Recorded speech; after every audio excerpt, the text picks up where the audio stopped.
Hi, welcome back. You're not going to believe what I found yesterday. I've been wanting one of these for seems like 10, 11 months, maybe 12 months. And I called around yesterday, found a couple stores that actually had one in stock. So unfortunately, I had to drive a couple hours to get it, but I have it. I'm going to unbox it. I'm going to show it to you right now. So stay tuned and see what we do with this new tool.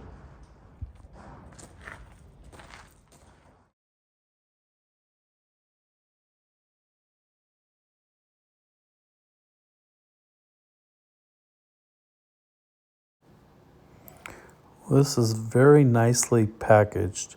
It comes in a nice box with nice instructions, and you can follow along with the video on a tutorial on how to put together, but it shows all the pieces, has nice instructions. I'm not going to take everything out of the box because in the video he said not to do so. So I'm just opening it up, taking out just a few pieces, the screws, the manuals, and then I'm going to watch the video on how to put together. I know some of you are going to ask, why did you buy this? Because you just bought a CNC machine. Well, this is going to allow me to do something different that a CNC won't allow me to do. I'm going to be able to clamp things vertical, cut mortise and tenons, shapes, dovetails, box joints, mortise and tenons, where on a CNC you can only do horizontal. Well, this will do horizontal and vertical. You are limited to size, but I'm excited about this and bringing you down the path of how we explore and what we do with this. I'm not even sure all the possibilities yet, but I did get it. The instructions are here. All the parts that are in this box are here. I did watch several videos. Shaper Sam said don't take some of these parts out of the box yet. So I'm gonna leave these in the box. We are gonna watch a tutorial on how to put this together. I'm not gonna film our whole process of putting together because there's tons of videos out there that already show that.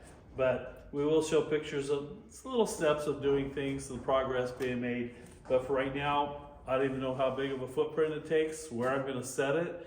I do have a adjustable height table that I have it on behind me. I'll show you a picture of in a second. And maybe it sets on that, maybe it doesn't. For right now, I'm gonna assemble it away from that. Then I'll attach the workstation and the shaper to it. We'll figure out the footprint and the table. They didn't have the auxiliary optional setup table, whatever they call it, at the two locations that I looked at. So I'm still gonna figure that out. But for right now, to get it up and running, we're gonna put together. My first gonna take a few hours, so follow along. So I do recommend that you watch the videos on YouTube and watch it, pause it as you're putting it together. So here I'm assembling it, putting little pieces together as I take them out of the box, following the instructions, stopping, pausing while I put them together. Now I've got the whole thing together, and I have auxiliary table. The emergency shut-off switch is here. I need to make another auxiliary table. This was one I cut into before. So this was the old table that I had it on. I'll probably go back on this. I like this table because it's adjustable height. So here we are, we got it put together. It took 2 hours. We did watch the YouTube video of Sam from Shaper showing how to put together and following that and pausing it and rewinding it and going back. That was the best way to do it because he goes into full detail. So that was well worth it.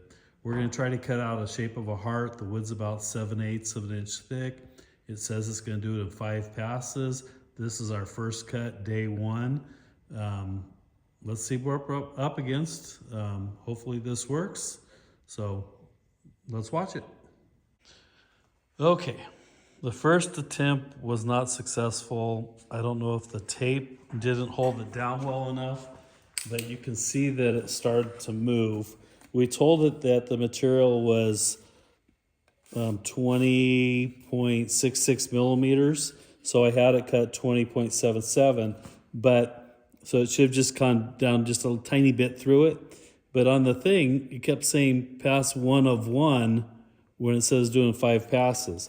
So as you can see, as it started to move, the tape came loose and it came in here. So this is still salvageable. I can fix this on the bandsaw, flush cut it, sand it. I can work with that, round over the top something. So I don't know why it moved, but so far it's kind of cool that it's going to do what it's supposed to do, hopefully.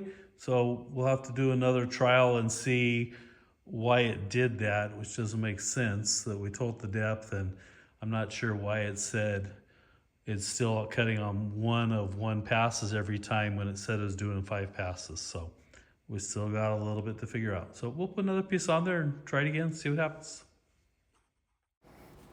So this is the second piece. It's going to do it in 4 or 5 passes.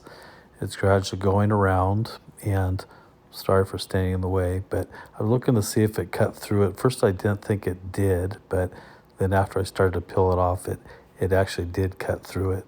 Went through like a 16th pass. So it actually worked out great.